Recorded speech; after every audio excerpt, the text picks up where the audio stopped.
मलाई थाहा छ तपाईले के सोचिरहनु भएको छ। नेपाली फिल्महरू केही नाम चलेको एक्टर र डाइरेक्टरमै सीमित छ र बाँकी सायद हेर्न लागेको हुँदैन। तर तपाईँ यहाँ गलत हुनुहुन्छ। Nepali cinema has a lot more to offer. The common perception is that Nepali मुभीहरू लो क्वालिटीको हुन्छ र खासै भेराइटी पनि हुँदैन। यो केही हदसम्म सही पनि हो, तर यसो भन्दैमा नेपालमा राम्रो फिल्म नै बन्दैन भन्ने पनि होइन। There are some amazing movies out there जसको खासै धेरै चर्चा भएन या भनौँ माससम्म पुग्न सकेन र अब समय आयो कि यी फिल्महरूले जुन रेकग्निसन डिजर्भ गर्छ त्यो उनीहरूले पाउनुपर्छ। धेरैलाई लाग्छ कि नेपाली सिनेमा अति नै मेलोड्रामाटिक र ओभर द टप एक्टिङ हुन्छ, तर नेपाली सिनेमा धेरै इभल्भ भइसकेको छ र केही यस्ता स्टोरी टेलरहरू हुनुहुन्छ जसले फिल्म मेकिङको बाउन्ड्री पुस गरिरहनु भएको छ। Of course like any other industry यहाँ पनि केही तलमाथि त भइहाल्छ, तर केही यस्ता हिडन जेम्सहरू पनि छन् जसले तपाईँलाई अचम्ममा पार्न सक्छ। Number 10 six city. Six city Krishna नामको एउटा यङ हस्लरको लाइफको एउटा रियलिस्टिक र ग्रिटी डिपिक्सन हो। स्टोरीले कृष्णको एज अ फादर अनि हस्बेन्ड र ठमेलमा उसको ड्रप डिलर कामको बीचको लाइफ देखाउँछ। कृष्ण आफ्नो सर्भाइभल इन्स्टिङ्क्टमा निर्भर छ, जसको कारण हरेक कुरामा छिटो एक्ट गर्ने र ढिलो सोच्ने गर्छ। यही उसको बानीको कारण एक रात उसको लाइफमा एउटा घटना घट्छ जसको कारण उसको लाइफ बाँच्नको लागि सङ्घर्षमा परिणत हुन्छ। सिक्स सिटी नेपाली सिनेमा हिस्ट्रीमा एउटा अनौठो फिल्म हो। ब्रिटिस डाइरेक्टर मरिकेरद्वारा निर्देशित यो film in terms of story अनि रियलिजम मेन स्ट्रिम नेपाली सिनेमाबाट धेरै टाढा छ। पुरै फिल्म रियल लोकेसनमा सुट गरिएको छ र धेरै जस्तो सनसेट र सनराइजमा सुट भएको सिक्स सिटीले काठमाडौँ सहरको डार्क साइडको बारेमा देखाएको छ। KIMFF-मा बेस्ट नेपाली फिल्मको अवार्ड जितेको सिक्स सिटी युट्युबमै हेर्न सकिन्छ, तर युट्युबमा यसको 35,000 मात्र भ्युजले यो देखाउँछ कि यो मुभीको बारेमा धेरैजनालाई थाहा पनि छैन। नम्बर 9 उमा। आफ्नो पुलिस ड्युटीले बाँधिएको भाइले आफ्नो रेबेल दिदीलाई सुट गर्न पर्ने बाध्यता जस्ता माओवादी जनयुद्धको समयमा वारको कारण हामीले देखेका धेरै कुरासँगै सम्बन्धहरू बीचको अनौठो वारको स्टोरीलाई लिएर यो फिल्म बनाइएको छ। फिल्ममा डाइरेक्टर छिरिङ रितार शेर्पाले हरेक सिनमा उमाको इन्ड्युरेन्स टेस्ट गरेका छन्। उनले कुनै पनि फ्रेम वेस्ट गरेको जस्तो लाग्दैन, जसको कारण यो मुभी एकदमै इन्गेजिङ छ। स्क्रिन प्लेलाई यसरी बनाइएको छ कि त्यो समयको भाइलेन्सहरूलाई एकदमै कम गरेर सबैजनाले हेर्न मिल्ने ड्रामा बनाइएको छ। फिल्म हेरिसकेपछि यस्तो लाग्छ कि रियलिस्टिक स्टोरीलाई पनि कमर्सियल वेबाट देखाउन सकिन्छ। सौगात र रिचाको एक्टिङ पर्फर्मेन्स एकदमै बवाल छ, खास गरी फिल्मको लास्टतिरको सिन्सहरूमा। अरू सपोर्टिङ एक्टरहरूले पनि एकदमै राम्रो काम गर्नुभएको छ। उमा एउटा यङ गर्लको कथा हो जसको एउटा सुखी परिवार थियो, सपना थियो, तर कसरी बिस्तारै उसको जीवनमा भएका र आउने मेल क्यारेक्टरको कारण उसको लाइफ चेन्ज हुन्छ भन्दा मुभीले देखाउँछ। नम्बर 8 आचार्य। आचार्य भजन शिरोमणि श्री भक्तराज आचार्यको जीवनमा आधारित मुभी हो, जो एकदमै एक्सट्रिम गरिबीमा हुर्किनु भएको थियो।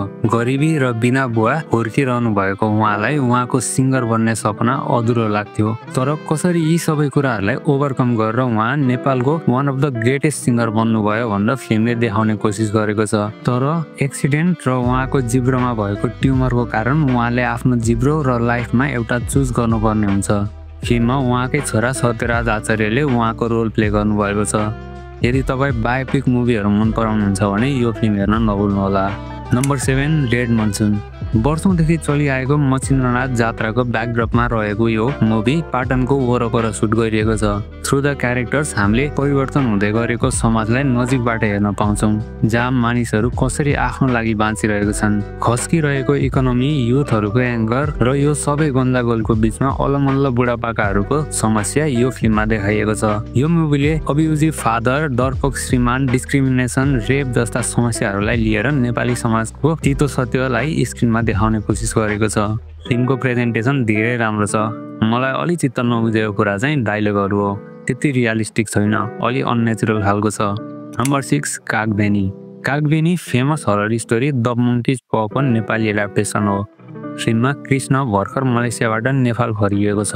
र उसले आफ्नो पुरानो साथी रमेशलाई भेट्छ। एक दिन उनीहरूले एउटा साधु बाबालाई भेट्छन् जसले उनीहरूलाई एउटा बाँदरको पन्जा दिन्छ।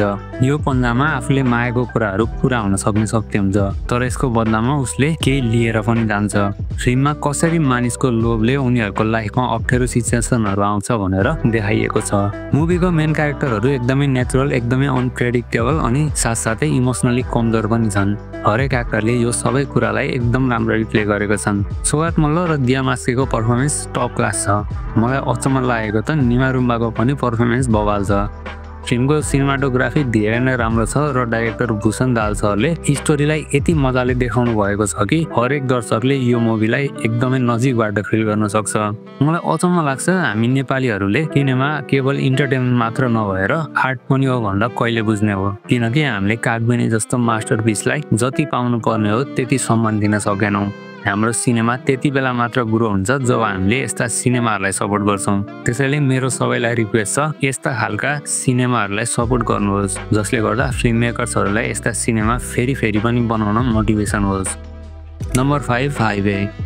यदि कसैलाई नेपाल, नेपाली र यहाँको मान्छेहरूको लाइफको बारेमा कसैलाई बुझाउनु छ भने उसलाई हाइवे हेर्न भन्नुहोस्। हाइवे एउटा त्यस्तो फिल्म हो जसमा न त नेपालको सुन्दर ठाउँहरू देखाएर लोभ्याउने काम गरिएको छ, न त यहाँको गरिबी। मुभीमा नेपालको डाइभर्सिटी र अप्ठ्यारोहरूलाई एकदमै रियल तरिकाले देखाइएको छ। एउटा बसमा यात्रा गरिरहेको यात्रुहरूको कथा नै फिल्मको मेन प्लट हो। मुभीमा हामीले बसभित्र यात्रा गरिरहेका धेरै पात्रहरूको फरक कथालाई देख्न पाउँछौँ। त्यसै गरी बाटोमा आउने चक्काजाम जस्ता समस्याहरू र यसले ल्याउने ट्विस्टहरूले फिल्मलाई एकदमै धेरै इङ्गेजिङ बनाएको छ। नम्बर 4 नुमाफुङ। नुमाफुङमा पूर्व नेपालमा बस्ने लिम्बू समुदाय र उनीहरूको लाइफ र बाँच्ने तरिकालाई देखाइएको छ। यसको कथा एउटा लिम्बू किशोरी नुमाको आफ्नो ट्रेडिसन, लोकल धामी झाँक्री प्र्याक्टिस र यसको इम्प्याक्ट अनि उसको कारण उसको कम्युनिटीमा पर्न गएको असरको स्ट्रगलमा आधारित छ। नुमाको स्ट्रगलले उसको इच्छा र सामाजिक ट्रेडिसनको बिचको स्ट्रगललाई मुभीमा हेर्न सकिन्छ। मुभी लिम्बू कम्युनिटीमा बेस्ड भए पनि यो सबै नेपालीको लागि एकदमै रिलेट गर्ने स्टोरी हो। लार्जर देन लाइफ क्यारेक्टर र स्टोरी चलिरहेको त्यो समयमा नुमाफुङ जस्तो सिम्पल स्टोरी बनाउनु र पुल अफ गर्नु भएकोमा मेकर्सलाई मान्नै पर्छ। मुभीमा सबै एक्टरहरूको काम धेरै राम्रो छ। उहाँहरूले नेपाली समाज र यसभित्र रहेका केही ट्याबु सब्जेक्टहरूलाई निकै राम्ररी पर्फर्म गर्नुभएको छ। नुमाफुङ नेपाली सिनेमाको एउटा क्लासिक मुभी हो। नम्बर 3 मुकुण्डो। फिल्ममा दीपक र सरस्वती एउटा साधारण लाइफ बाँचिरहेका कपल हुन्। दीपक सेक्युरिटी गार्डको काम गर्छन् र सरस्वती हाउसवाइफ हुन्। उनीहरूको 2टा छोरी छन्, तर सरस्वती प्रेग्नेन्ट छिन् र उनी आफ्नो श्रीमानलाई छोरा दिन चाहन्छन्। यही चाहनाको कारण उनले छोरा पाउने आशमा आत्मासँग प्रार्थना गर्छिन्, तर यो ब्लेसिङको सट्टा ट्रेजेडीमा परिणत हुन्छ।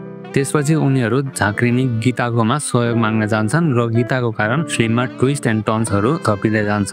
मुकुण्डो अरू नेपाली फिल्महरू भन्दा एकदमै फरक छ, खास गरी झन् त्यो समयमा जुन बेलामा यो रिलिज भएको थियो। मिथिला शर्मा र गौरी मल्लको पर्फर्मेन्सको त झन् के कुरा गर्नु।